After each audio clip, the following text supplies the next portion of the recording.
Ayan na sila. Pare. Sino, pare? Pare, magtago ka. Bakit ako? Magtago ka. Basta magtago ka.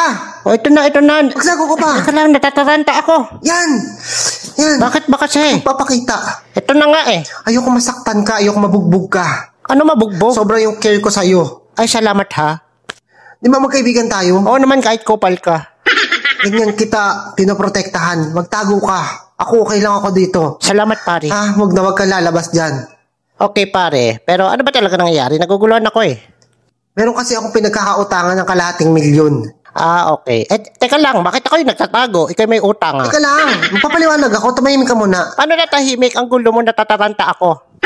Basta magtago ka dyan. Nakatago na nga eh. Hindi ka pwede makita.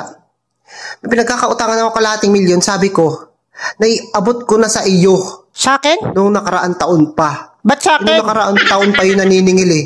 May kasama siya mga Gago ka. mga gangster ata yan Ba't nag-away ako? Yung mabugbog ka. Salamat, ihang-hiya naman ako siyang hayop ka. Siyempre, nagtitira ako sa'yo.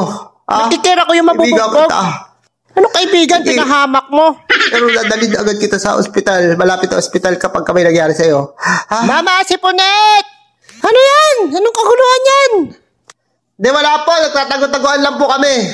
Huwag nang kalalabas dyan. Hayop kang damuho ka. Alam din yung mukha mo, binigay ko yung ID mo eh. Ba't hindi mo pa ako binigay? Hayop ka. Sige, alak. Huwag kang umalis. Babaliin ko mga buto mo, Ajibal. Basta ako. Diyan ka lang. Diyan na kita imbalsamuhin.